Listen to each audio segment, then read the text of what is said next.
that we have decided that we import some good oils to the UK from Berlin, because there is a lot of science behind the omega-3 fatty acids, and there's also sometimes a lot of controversial views around it.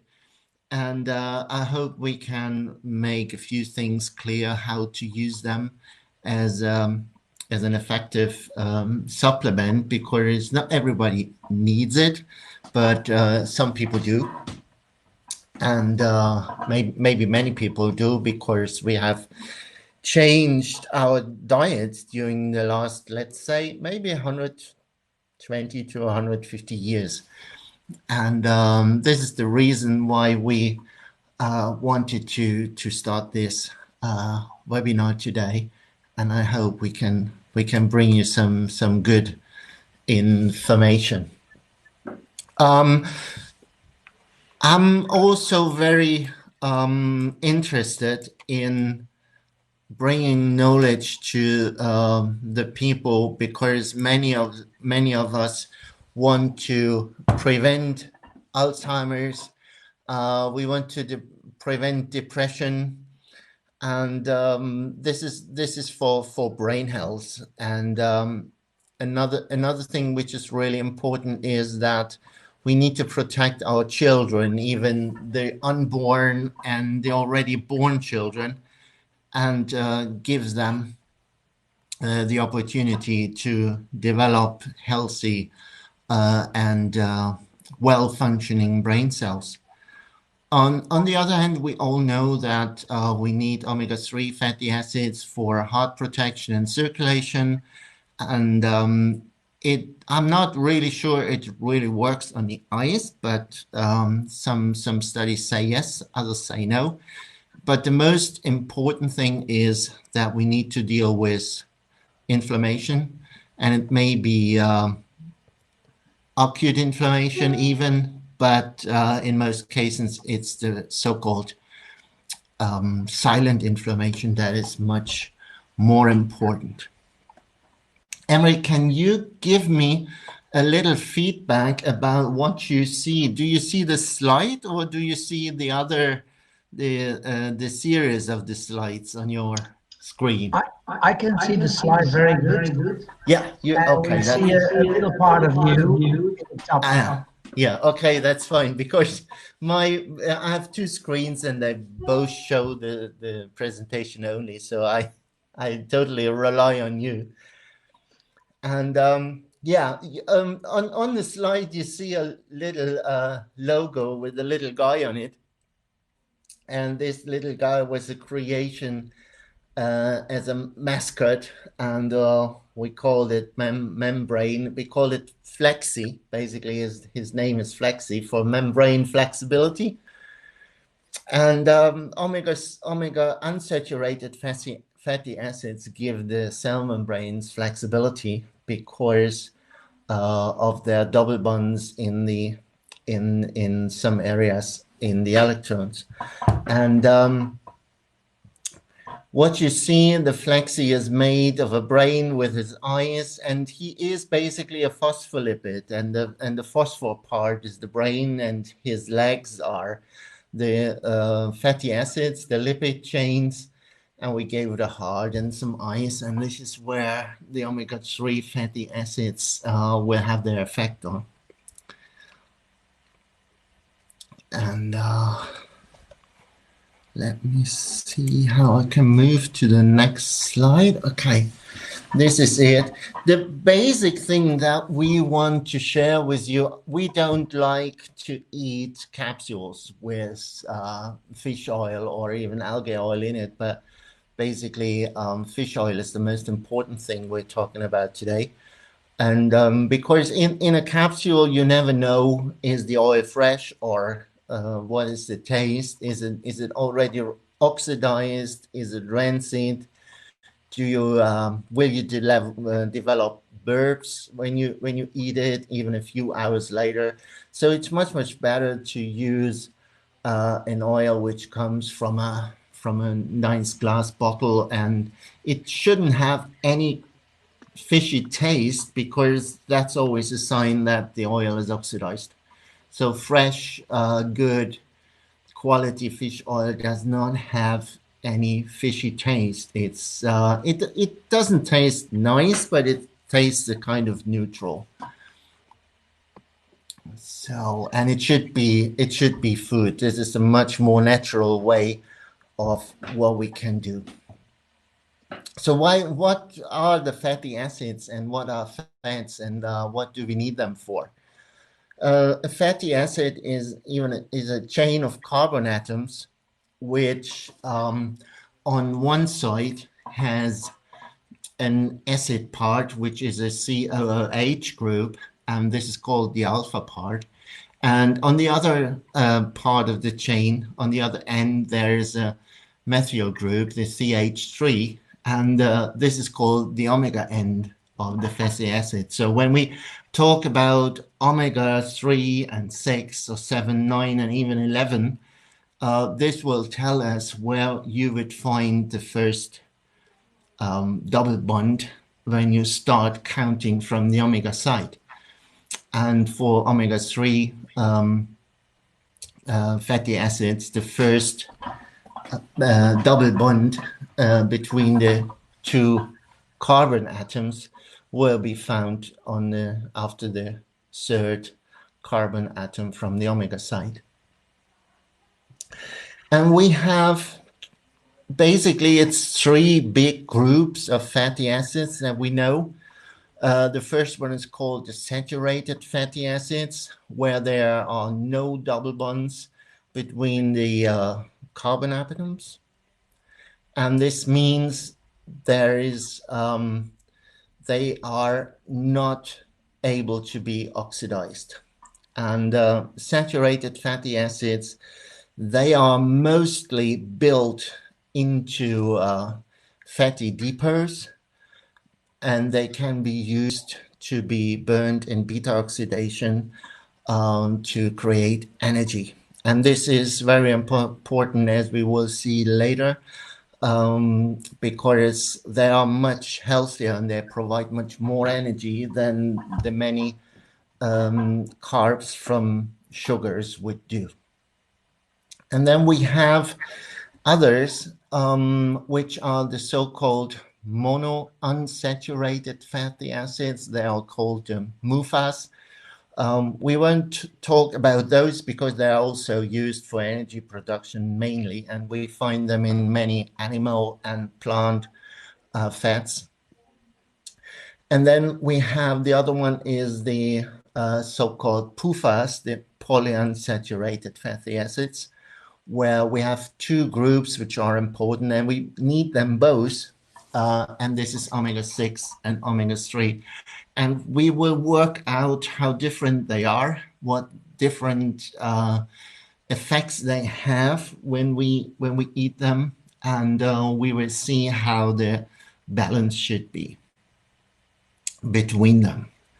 So, but let's get back to the saturated fatty acids first. And there are some kind of short chain fatty acids, but what we today use for energy production, and which is really good in any kind of keto diet that we try to do, or low carb diet, which we try to do, is the so-called MCTs, that is medium chain triglycerides.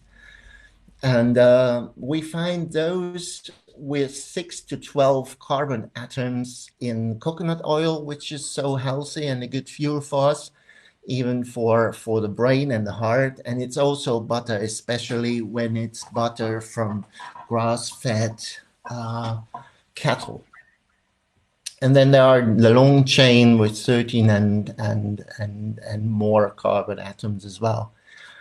What we don't like is saturated fatty acids is when those fats were processed, or even when they were heated, because they turn into trans fatty acids, which our body is not able to break down, and they would accumulate in the cell membranes, making them stiff and disturb the membrane function and even enzyme control and even how the genetic information is read from the DNA in the nucleus. Most of those saturated fatty acids, they come as triglycerols, where they are connected to triglycerol, and from where it can be where they can be broken down. Okay, let's go to the next slide now. Yeah, as we already said, the saturated fatty acids are mostly an energy source. They are stored in the liver, but they also give us heat protection, or cold protection. This is what's also important. They protect us from being cold. And especially when they are in the cell membranes as trans fatty acids, they may cause stiffness and rigidity. And they do not really like to transfer electricity and light information. So the signaling doesn't work that well with saturated fatty acids as it does with the unsaturated fatty acids, which we also find in the cell membrane. We will come back to this later. But let's have a look at the structure and the chemical structure of omega-3 fatty acids again. And there are basically three of those polyunsaturated fatty acids with the omega-3 end. And this is the ALA, which is called also the alpha-linolenic acid. And it has 18 carbon atoms, and the first double bond is at the third carbon atom from the omega end. In literature, it's often called the parent omega-3 fatty acid because it can be partly converted into the other two fatty acids, EPA and DHA. EPA is the eicosapentaenoic acid, and this has already 20 carbon atoms and 5 double bonds, and the DHA is the docosahexaenoic acid, which has 22 carbon atoms and 6 double bonds.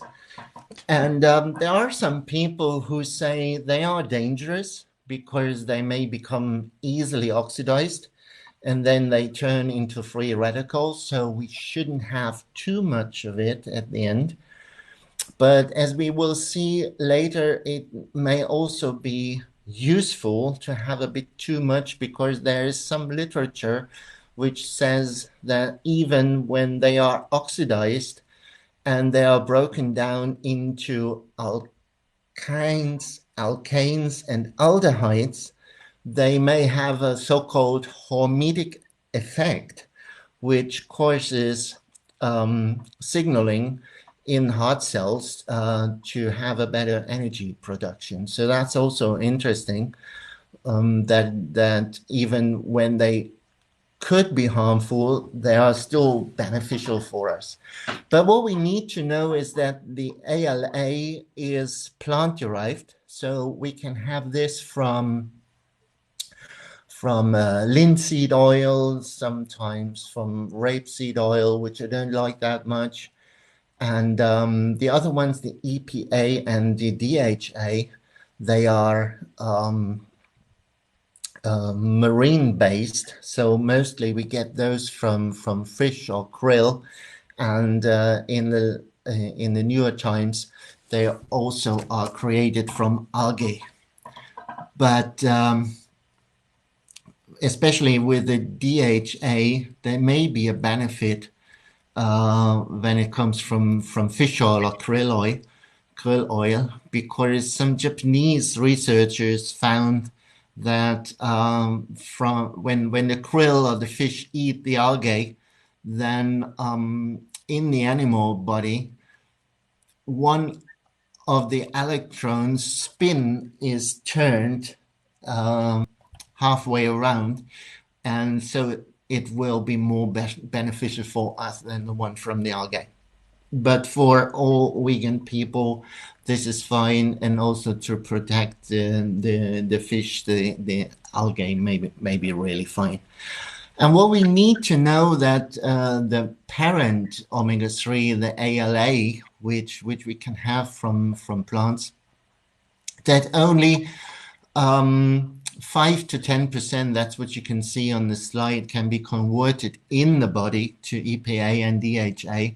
And for DHA, it's even less. It may be only sometimes 1% or even less than 1%. So that many of us probably don't have enough compared to the omega-6. So this is what we need to learn, and we will repeat this a few times, that it's not the amount of omega-3 and 6, it's more the balance and the ratio between the two, which is really important for us.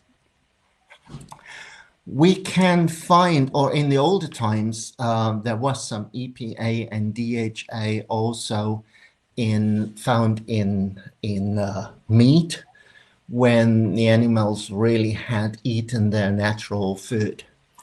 So this is when people don't live at the seaside and don't eat a lot of fresh cold sea fish, then they still would have some EPA and DHA from other animal sources, which they need.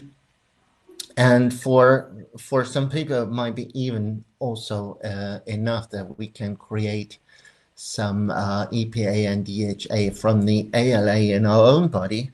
But this is only possible in an effective amount when we don't have too much omega-6. So it's all about the ratio that we need to learn about. So this little slide shows us the cell membrane, and these little guys which move around on the right corner, these are the phospholipid layers. So we all know that the cell membrane is a phospholipid double layer, and all these little dots and points and little balls on the outside of the membrane, these are the phosphor heads, and all those little legs that go down, these are the fatty acid lipid double layers. The outside, the phosphor part is hydrophilic, so this is kind of water attracting, water loving surface, while the inside, where the fatty acids are, they are hydrophobic, and they also have their task in keeping the charge, because the cell membrane is basically, when we look at electronics, it behaves as a capacitor, and there is a charge, which is, when we have a good charge, which is about 70 to 90 millivolt in a healthy cell. Rainer? Yeah. Can you tell us a little bit more about capacitor function? Say that again. There was some echo, which I couldn't hear you. Yeah, I know. I'm in echo. Can you tell a bit more about capacitor function? But, what function? I couldn't hear you again. Capacitor. About the capacitor function. Not really in this webinar, because it's not probably this is not the basic function of the omega-3 and 6 fatty acids in the cell membrane. I want to talk a little bit more than about how they regulate enzymes to regulate the inflammation control. So this, I think for this webinar, it's more interesting than the capacitor function, because then we will turn out to the whole water science, which we can Yeah, do in another webinar. that's okay. Okay. And I will talk about that when we meet in Snake in 2 weeks. Yeah, I know. Okay. Yeah, so let's go back to what all omega fatty acids do. So it's what all the polyunsaturated fatty acids will do. So they're really part of the cell membranes of all cells. And when we go to omega-3 fatty acids, we have even 30% in neuron cells in our brain as omega-3 fatty acids, and most of it is DHA. So this is really important for nervous system function and signaling in the nervous system.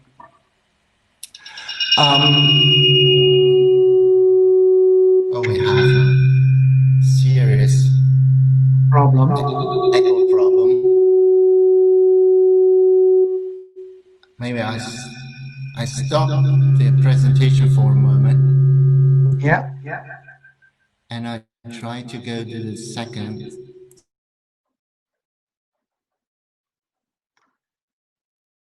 We hadden een klein probleem met de echo. If it doesn't, it's gone again. It's better now. Yeah. Yeah, it's gone again. So let's go back to the slide. So I hope you can see it again. Yeah, that's good. Yeah. Yeah, and of course, it's a concentrated energy storage as well. Also, the PUFAs, they are used partly as an energy source, but not everything is burned down. We need them for heat regulation and isolation. That's what we already talked about as the protection from cold. They support the absorption of fat soluble with vitamins. That's also something we always need to think about, but this is a role for fats in general. They support prolonged satiety as well. They play a role as a precursor of some hormones. They enable mineral absorption in the intestines, and they also support effective bone calcium uptake. And when we put only the omega-3 fatty acids on the screen now, we need to add that they help reduce inflammation. And we will see a little bit later how this will be done. But first, let's talk a little bit about omega-6 fatty acids. And the most important one of those is called the LA. And this is the linoleic acid, which also has 18 carbon atoms, and but only 2 double bonds. And the omega-6 is telling us that it's the 6th carbon atom on which we find the first double bond when we look from the omega end. What this is about, we have quite a lot of linoleic acid in our cell membranes, and quite a lot is turned into another omega-6 fatty acid, which is the arachidonic acid. And this is very important because this is the one which is needed for the immune system as well. And in cases of tissue damage, that induces inflammation and that induces a healing reaction. So we need omega-6 fatty acids also, not only the 3s. They all have their functions, but we need the right ratio. And arachidonic acid is abundant in the cell membranes of especially the liver, also the brain, and also the muscles. And these are tissues where we also might find some inflammation. Reiner, one. Yeah. The double bond. Yeah. you tell a little bit more again what the importance is of a lot or of the few of the double bonds? Yeah, of the double bond. So the double bond gives the whole chain of the carbons more flexibility. So oscillation is much easier for those fatty acids. They keep the cell membrane from the structure point much more flexible. And on the other hand, they also have some functions in how they would induce enzyme activity. And especially for the DHA, which we will see later, the structure of the double bonds, which is 6 double bonds, is so symmetric that it's a perfect molecule to work as a kind of a transistor in the cell membrane and regulate photon energy. And it is also able to turn photon energy into electric current and even electric current into light. But we will get back to this a little bit later. Thank you. Yeah. The most important effects of the marine omega-3 fatty acids, which are the EPA and DHA, is that they have an effect on producing prostaglandin E, especially E3, which is anti-inflammatory. It also supports, and this is a quite new literature, only a few years old, that it also supports the production and release of endocannabinoids. So everyone is using them today as an oil to support people who are in chronic pain and inflammation. So sometimes when this doesn't really work, we might also look into omega-3 fatty acids. And there are also other things, little proteins, small proteins, so-called resolvins and protectins. And in the central nervous system, this is called neuroprotectin. And this is also an interesting thing which Professor Calder from Southampton was working on a few years ago. And you can find the literature source down here on the slide.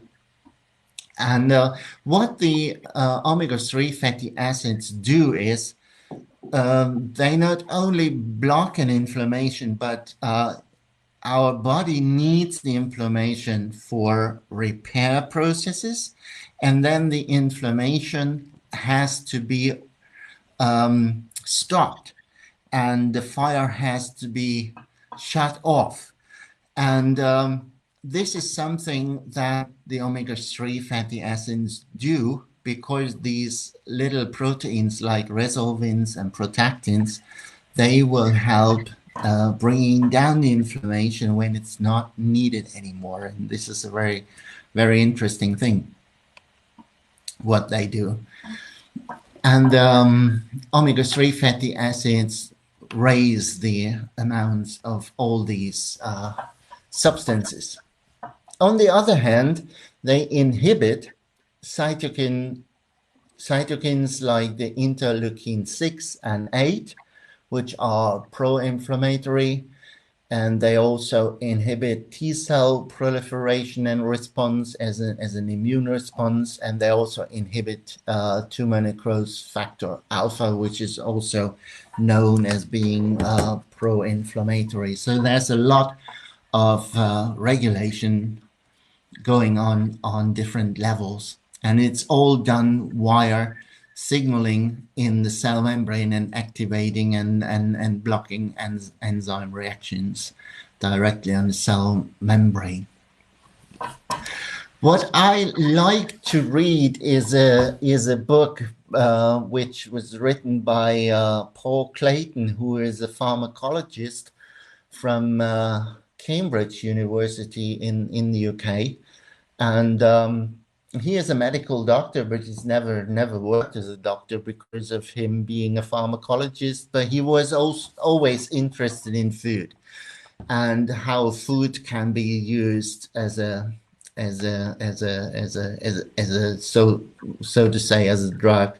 And he wrote a book that is called Out of the Fire. And we all have learned during the last years that for many different diseases, silent and chronic inflammation is one of the root causes why tissues become damaged. And this creates degeneration, even cancerous processes.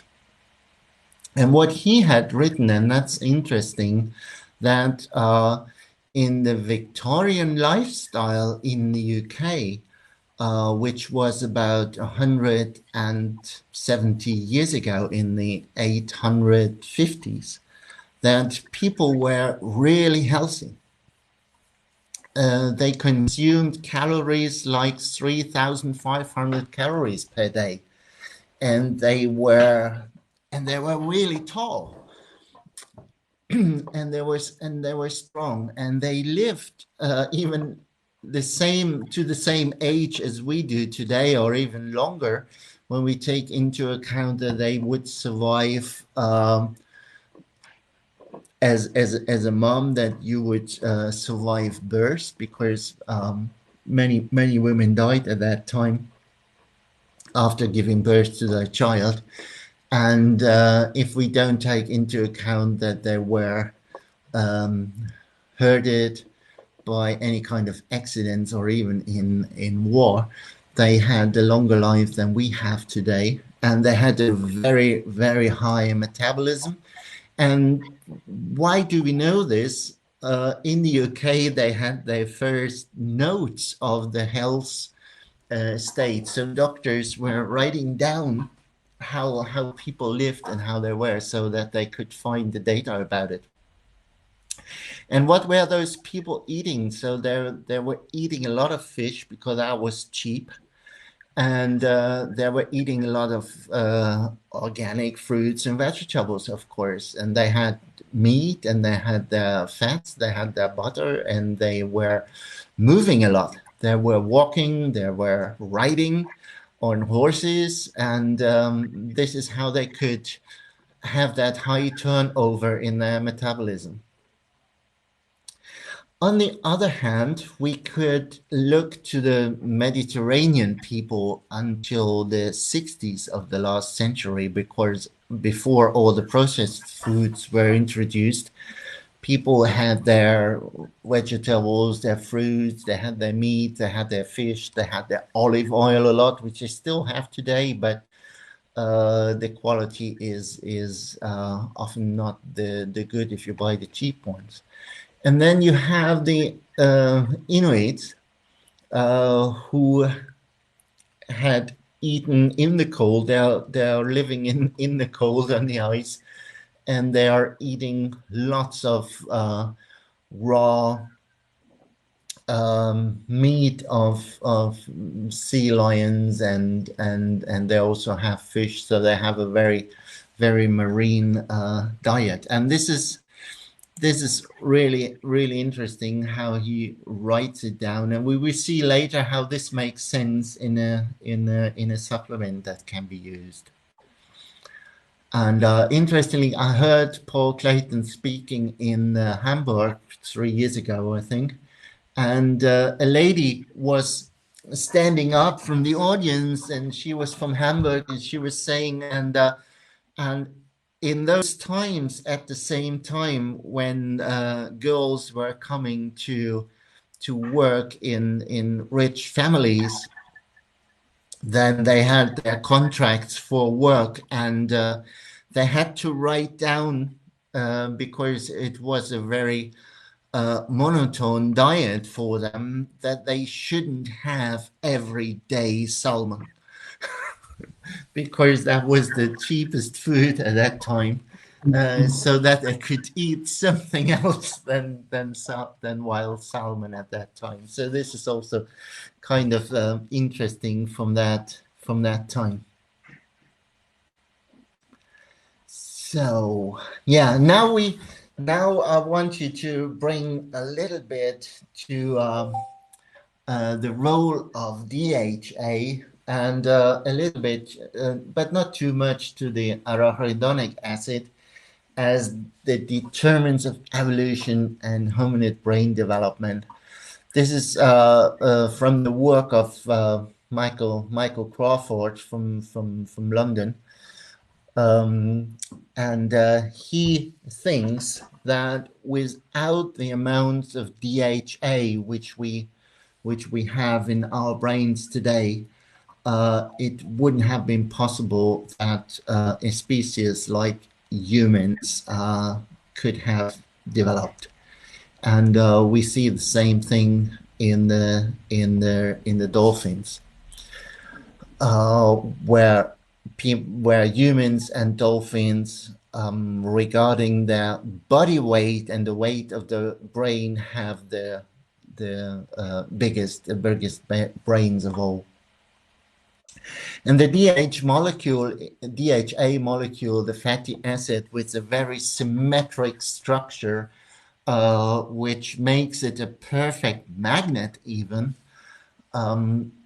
hasn't changed over a time of 600 million years. It was tracked back in the first cephalopods, fish, amphibia, reptiles, birds, and mammals, even that long time back in time.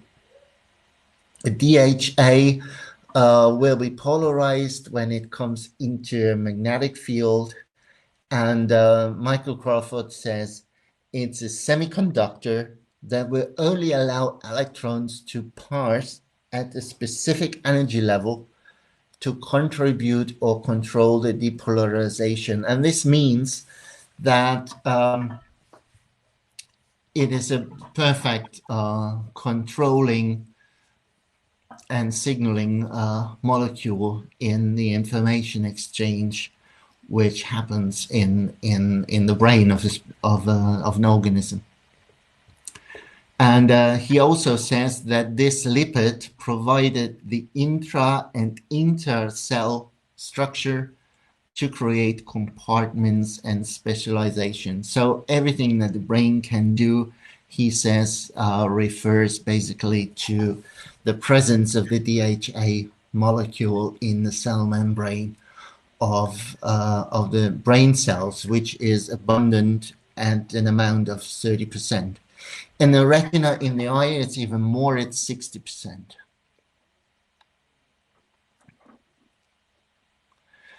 And this is the opposite. The arachidonic acid is found on land, and the DHA is a more marine source. So the more marine source is your diet, the bigger was the chance to develop a more specialized and bigger brain. And this is why I put the dolphin here. And it wouldn't have been possible only on land. And there are some people who say it's not the hunter-gatherer, it's more the fisher-gatherer that we should talk about. I don't know if that's true, but it might be. Here is a table of omega-3 sources from marine sources, and it's in 100 grams of fish. So you would find in 100 grams of herring, you would find 2,000 milligrams, which is an amount that is already enough if you would eat that. In tuna, there's a little bit less, and in salmon, it's still a lot, in mackerel. So these are all the fatty fishes. Even the eel has more saturated fat than DHA in it, or EPA in it. The trout, the cod doesn't have a lot, and most of the fish oil capsules have about 133 milligrams of EPA and DHA when they are made of half a gram. That's 500 milligram fish oil.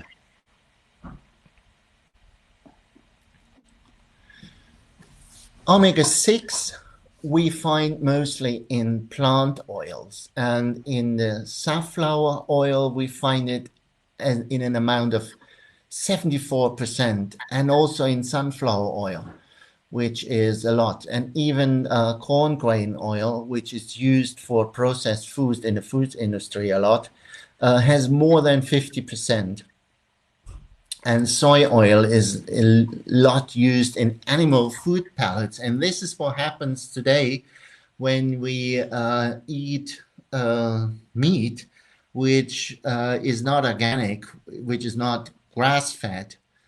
And those animals, they will have lots of omega-6 fatty acids in their meat. So rapeseed oil has not that much, and olive oil has even only 8%. And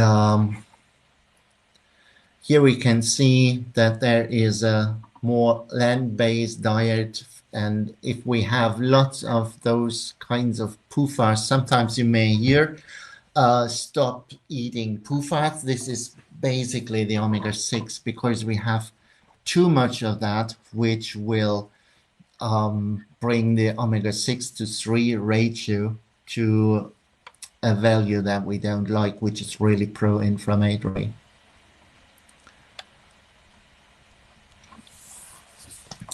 So in animal products, we can which one can we use to reduce the arachidonic acid, which is omega-6, to EPA, which is an omega-3 ratio. And chicken has 26%, also depending on what they are fed. Eggs have 17, beef have 7, fish have 4, 5, even pork has only 3, turkey has less, and even pasta has even less. But we have the things of the carbs in the pasta, of course. Linseed oil is a source for ALA, for the so-called parent omega-3 fatty acid, and in 100 grams of linseed we find about linseed oil, we find about 55 grams LAA, which is a lot. And in fatty fish, it's 3 grams. And this alpha-linoleic acid must be converted into EPA and DHA in the body, and the ratio of ALA, which is converted, is very low, from 0.5, as I said before, to about 10%. And in general, ALA has only a very small impact on the omega-6 to 3 ratio, because for this, the EPA is much more important. So we would need about 60 to 80 milliliters of linseed oil per day to provide the body with 2 grams of EPA and DHA when ALA conversion will work effectively in the body. And that means the 2 grams, where do they come from? This is a level and the value of an amount of EPA and DHA, which in many studies was seen as to be effective in regulating and down-regulating the ratio into a healthy direction. over a period of about 3 to 4 months. If you use less, if you have a bad ratio, then it wouldn't really work, or only over a very, very long time. Arachidonic acid is the one that is really pro-inflammatory, and we should know that there's a lot in lard. So this is the milligrams in 100 grams of substance. So in lard, it's 1,700 milligrams. Pork liver, egg Rainer, yolk. Yeah, what is lard? lard.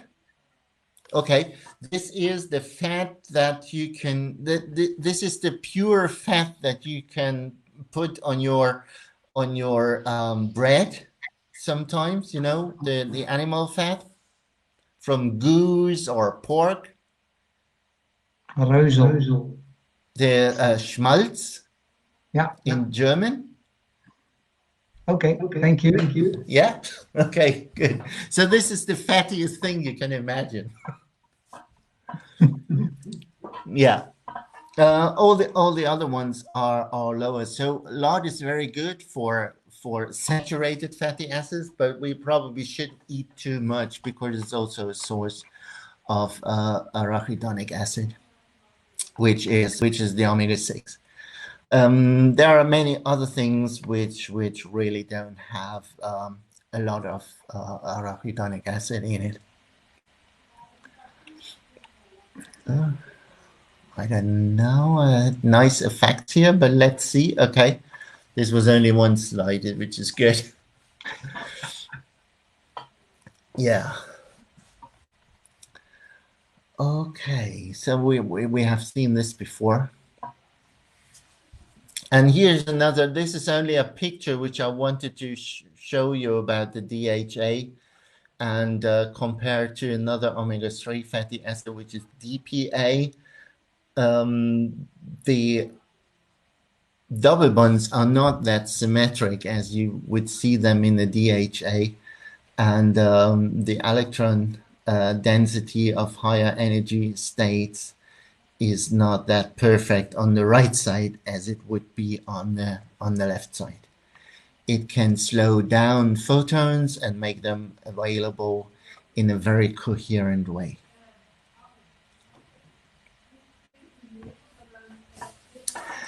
The content of fatty acids in the cell membranes, I want to prepare us very slowly to the omega-3 index and for the omega-6 and 3 ratio. And what we find in human mononuclear cell phospholipids, in neutrophil leukocytes, in platelets, thrombocytes, or even in endothelial cells, we would find the LA linoleic omega-6 fatty acid to 10%, and a derivate of it for 2%, and arachidonic acid for about 20%. And this makes up the sum of 30% omega-6 fatty acids in cell membranes, which would be a quite nice amount, which shouldn't be more than 30%. And on the other hand, sorry, we leave that out to change that a little bit in its direction. We need to go to the omega-3 fatty acids, and oh no, sorry, let's go back. I need to explain the omega-3 index first, because then the mathematics will work. Sorry for that interruption. There is something that is called the omega-3 index, and it was developed by a German and an American doctor in 2004. It was first published, and it tells us the percentage of omega-3 fatty acids in cell membranes of red blood cells, and it's basically the amount of EPA in its main content, and they have found that when you have a higher percentage of than 8% of omega-3 fatty acids in the cell membrane of those cells, you have a really low risk of coronary heart disease.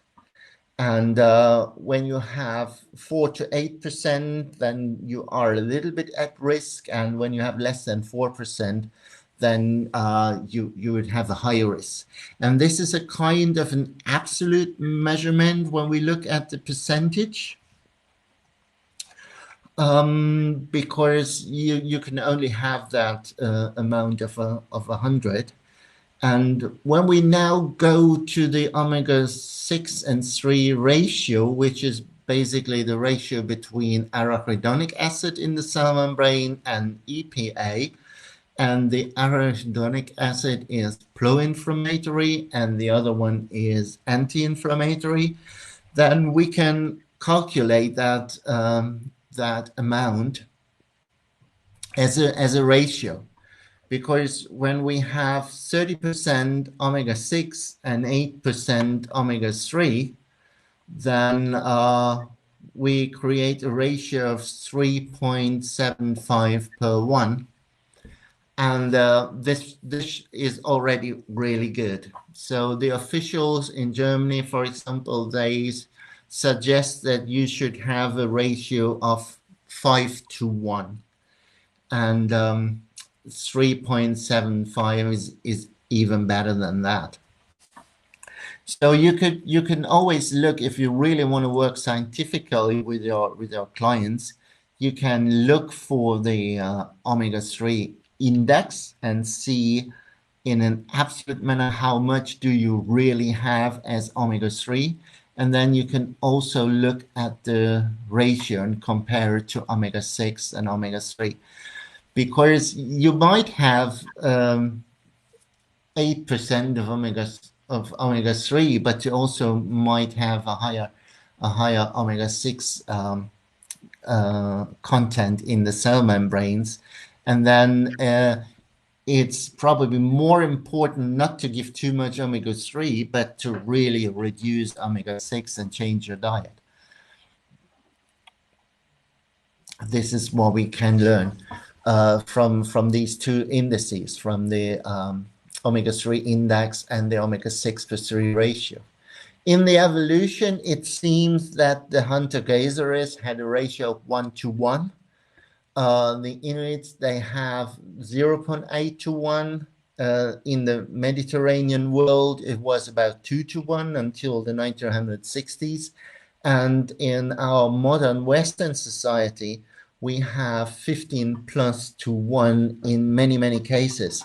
So with a normal diet, you really land between 12 and 20. And the bad thing is really that many of the elder people, they still eat a quite healthy diet, and many of the younger people, even teens and children, they who eat lots of fast food, then they even have a higher omega-6/3 ratio, which is even bad and pro-inflammatory. And it was also found that in Germany, they were looking at athletes who prepared for Winter Olympic Games, that they had a really bad ratio. So what we really want to do is reduce inflammation, and the echo is back. I just interrupted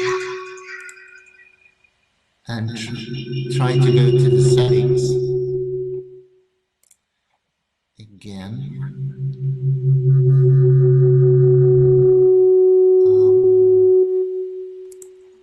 It would be nice to find them.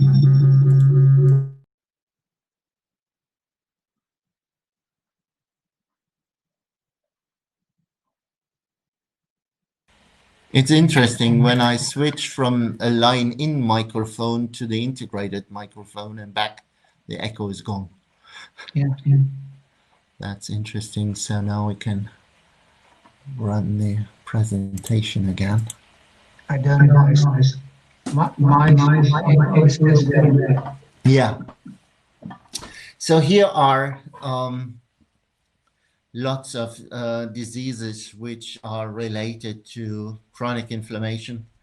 Rheumatoid arthritis is something where you even need 4.7 gram of EPA and DHA per day over a period of 12 weeks time to be able to significantly reduce your anti-inflammatory drug consume. But it will also work with lots of other things. And we could do another shorter or longer webinar on sports. I will show you a list later of what we do on asthma, childhood asthma, and things, and see how that might work. Yeah, how do those marine omega-3 oils act in the body compared to NSAID?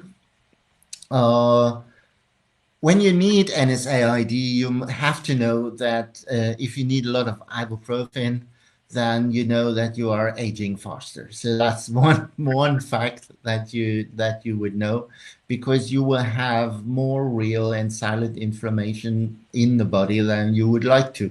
And this is the reason why you take the ibuprofen or your NSAID, the diclofenac or something like that. You have a higher risk for chronic disease, of course, and the mechanism how it works, it simply blocks enzyme, and that's why it acts quite quickly. So you will experience the effect after 20 to 30 minutes. The omega-3s, they work in a different way. They, of course, help to keep those NSAIDs away, but the mechanism is different. It will build into the cell membrane and it will start to control enzyme function, which takes time. So this is why you have to, if you use omega-3 fatty acids at any time, just do it for at least 3 months and then see the effect, because it will work much, much slower. And here is another little graph where it was tested in a clinic. And what you can see here, after 12 weeks, which is 3 months, you have the best content of omega-3 fatty acids in your cell membrane. And when you stop taking it, it will drop down again. And in about 20 weeks, you will go back to the initial level where you started with EPA, and in DHA it's a little bit prolonged, but you need to be aware of it. If you stop supplementing, it will happen again. So always have a look at your diet. Don't have too much omega-6 to keep your balance. That's the message. There's also an effect of omega-3s where it might prevent a plaque in an artery from rupture, which is important, because a rupture will cause the plaque to grow and even may create a bigger problem, a bigger thrombus coagulation in the artery. So this is also something it helps with. It reduces the foam that is created from certain types of cells. So the takeaway for the daily work with supplementation is that it seems that 2,000 milligrams of EPA and DHA per day is necessary for the regulation of an elevated omega-3 to 6 ratio and to improve the omega-3 index over a period of at least 3 months. Sometimes it's 4 months.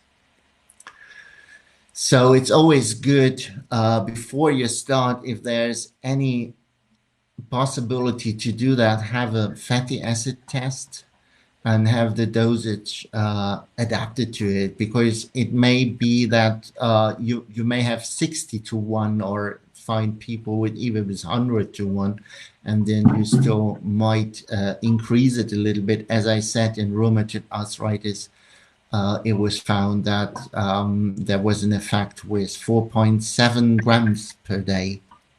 And then you always have to really calculate when you use capsules or even liquid oils, how much is the recommendation and how much EPA and DHA you would find in one dose that is recommended. We have to know that fish oil has about 25 to 30% EPA and DHA in it. So depending on what types of capsules you would use, you may use 6 to 16 capsules per day, which you really don't want to do. So then it might be better to have some liquids. And also, we need to be aware that more than 5 grams may even cause diarrhea, which the body doesn't like. And we also need to be aware that when people who take blood thinners shouldn't use more than 3 grams per day. And we might also look at other interactions with other natural health products. So it's always good, never do a monotherapy, but build it into a plan with other things you do, which includes changing the diet or even other supplementation with other things. The oil that we use is combined. There's fish oil or algae oil combined with organic olive oil. And this is really nice because in the literature, you find that the olive oil will protect the body from the effects of oxidized polyunsaturated fatty acids, especially when you take a higher dosage of omega-3 fatty acids, because olive oil contains a lot of polyphenols that serve in two ways. Once, it is a good antioxidant for the fish oil itself, and it also protects the fatty acids from being oxidized once it is in the body, because when you take it into your mouth, it just becomes oxidized at the same moment as at 37 degrees Celsius. So there needs to be some support, and it was shown that it really supports it. The mechanism was not a direct protection, so they could really figure out why it happens, but it happens. And I think that's a multifactorial thing of controlling, of how the whole controlling of free radical production and antioxidizing effect is working in the body, and maybe we don't understand it yet. But it's a very good combination, using it with olive oil. And then using oil is a nice thing because you can really taste the freshness or find out if it's rancid. Natural fish oil contains more than 50 fatty acids, different ones. Make sure that you don't use concentrates, because the natural structure of triglycerols may become altered. And some people add ethyl esters to it, this is also a processing method and conservation method for the omega-3 fatty acids. So they also change their structure and make sure that everything you take is free of heavy metals and PCBs and other pesticides like DDT and things. So really look at this certificate if the company has one, where they are checking their oils. What we do is we use those Norsan products which come from Berlin, but it's actually a Norwegian company, and they are based in Berlin, and they have those different oils. And there's two products which we like is the vegan and the fish oil version of it. And they also have a gel that is like a little sugar that you can give children. So it has a really funny taste. It's fruity and it's a little bit more expensive, but you would like it. And of course, also consider Rainer, yeah. can I ask you one question? Yeah. And maybe you can repeat the question because I'm echoing. Yeah. If you use a supplement which is smelling like uh, fish, which is not fresh, Yeah. what can you tell about it? Yeah. So if you find it with a fishy taste, or if it's then it is rancid. So the fish oil is not fresh anymore. So don't use it, throw it away. It doesn't have any effect anymore. It's already oxidized, and then it's more harmful than useful. Thank you. So this is what you really can't check when you have capsules, and this is not that easy. So this is why we prefer the liquid. You can taste it, and it has a neutral taste. And especially when you use this, because this is a fish oil with in combination with organic olive oil, then I use it as an oil on a salad, or you can use it for all kinds of recipes that you can do in your cold kitchen. So never heat it up when you use it, and it will oxidize. So this is what you never should do with unsaturated fatty acids, especially with the omega-3s as well. Don't heat them up.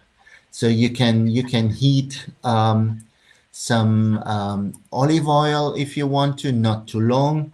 But the best fats that you can heat up is coconut oil, or even butter if it's not too much, if it doesn't burn and create this little brown and black stuff in it. So you shouldn't heat it up that much.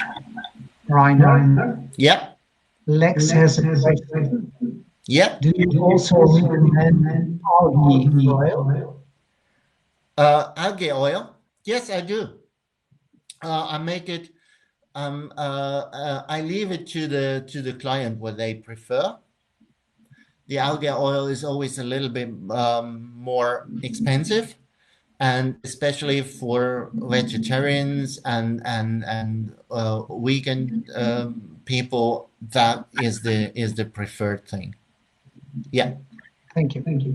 Yeah. The only thing that I feel is a difference is what I said before. Maybe there's a slight difference in how in the DHA that one electron is spinning, that is not so 100% useful as it comes from the fish oil, but the algae oil has lots of other benefits. So it's very pure. It can be grown in very very clear water. It can be even done in artificial seawater, so you don't have to have it in the ocean. So yeah, it's a very sustainable source of those fatty acids. Yeah, and the more people use it, the more we will go to algae oil, because we have to save also the fish to keep that sustainable as well. Yeah. Okay. If you want to help people with silent or chronic inflammation, always think about vitamin D as well, because that will also inhibit TNF alpha, which is pro-inflammatory. It will increase interleukin 10, which is anti-inflammatory, and bring 6 and 8 down. Think of B6 and zinc. Make sure that you have all those good minerals such as potassium, magnesium, instead of too much calcium. And there's another thing which might be important for the immune system, because it may be when we reduce inflammation, it might have an effect on the immune system, that all those natural killer cells are not that aggressive as they could be. And when we add 1,3 beta glucan to as a supplement if necessary, which you find in mushrooms, for example, in all these healing mushrooms, then it makes all those natural killer cells much more responsive to any kind of invading bacterium or whatever they might be. So this is one of the most effective immune system activators that we can imagine. And it was even tested, and I read it in the book of Paul Clayton. It was tested by the Canadian Army, where they were testing against the anthrax bacterium. You might remember there was some terror attack where they have sent anthrax in letters to people to cause an infection and kill them.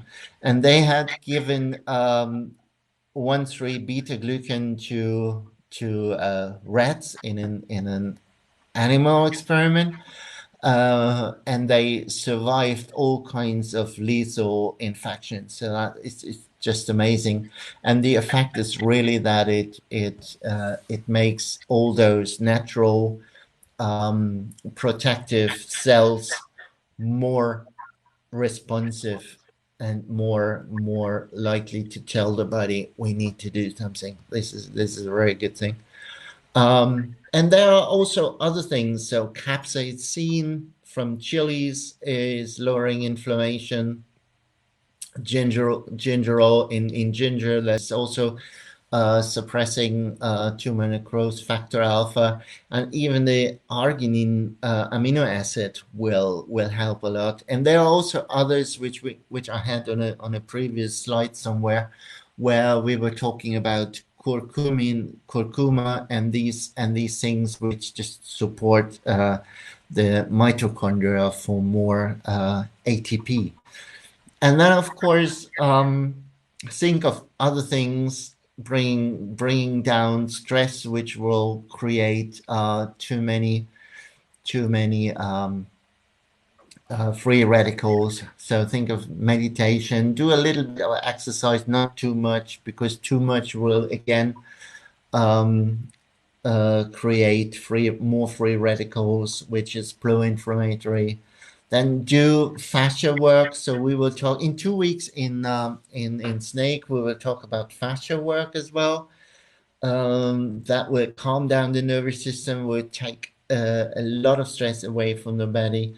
Then pulse electromagnetic frequencies will help. Drink enough water, keep the circadian balance, and do all the things that are good for well-being and for the body. Oops. Where am I going? So yeah, here's a short summary. What we need to learn is use them to reduce inflammation, EPA, DHA. They should be a part of a multifactorial treatment plan. Use the science. So this is important because it's dose dependent. It is depending on do you really need it or not. And the omega-3 index and the omega-6 per se ratio is something that is available on tests. There are different tests in different countries. Also, Northern, for which you went, they provide a test which is one of the cheaper ones. It's about 90 euros, I think. In England, there are others that are more than £100, so they're not quite cheap, but sometimes really useful. And I sometimes, if you use Google Translator or if you speak German, there is a website, dr-schmiedel.de. So Schmiedel is schmiedel.de. So you can use that. There is a self-test from which you can have a little bit of a guessing of your omega-6 per 3 ratio from answering a few questions. I think it's about 10 or 11 questions about your diet and where you buy things, and this is quite good if you would like to avoid paying a lot of money and have a first idea of should I do something in changing the diet or even having some supplement. And then of course look at the quality, make sure that it's fresh, and make sure that your dosage is good.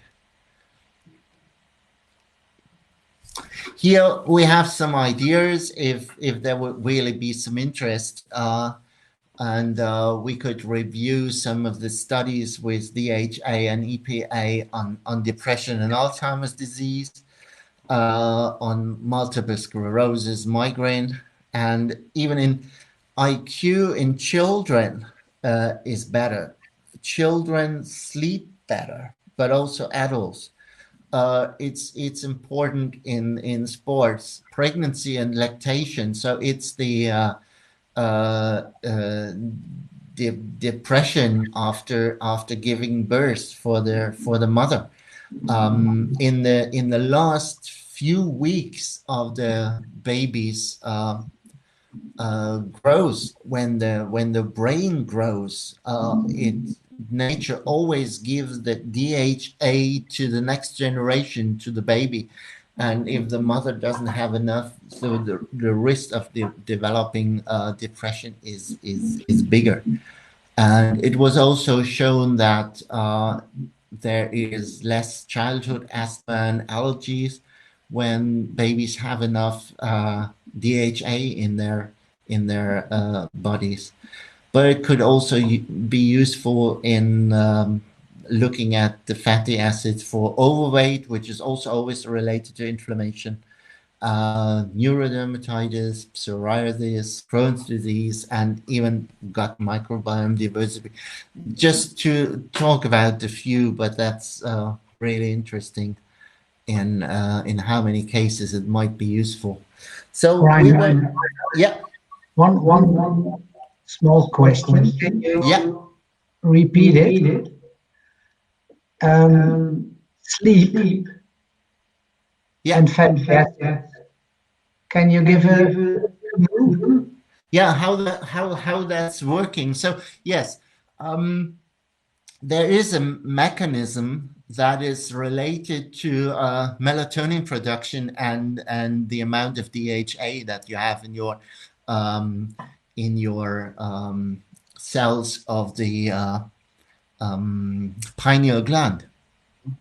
This is how it works. So the melatonin production is improved Okay. due to having enough DHA. Yeah, that's how it's related to sleep. That's interesting. I didn't know that, but there were studies. There's literature about it. It's interesting that it has so many effects. Yeah. Yeah, so this is not relevant, I guess, because this is only for people in the UK because we can't ship because of VAT to maybe if you're interested, then Emrik could help you later. So we skip that one. And now we have come to our end, and we end the webinar with let food be thy medicine, and medicine be thy food. The old saying of the famous old ancient Greek doctors.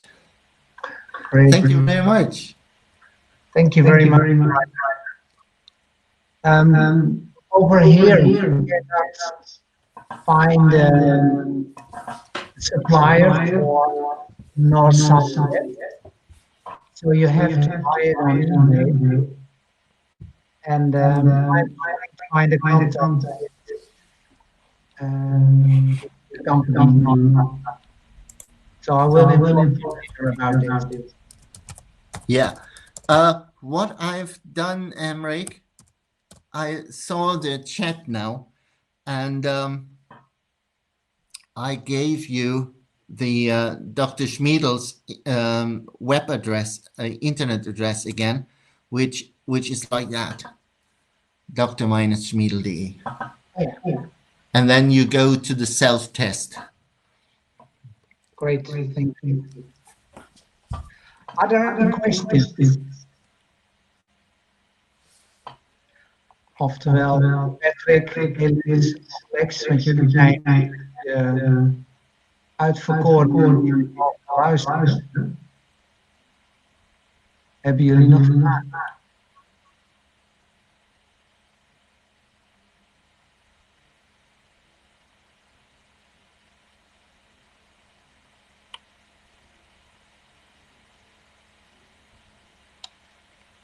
Yeah.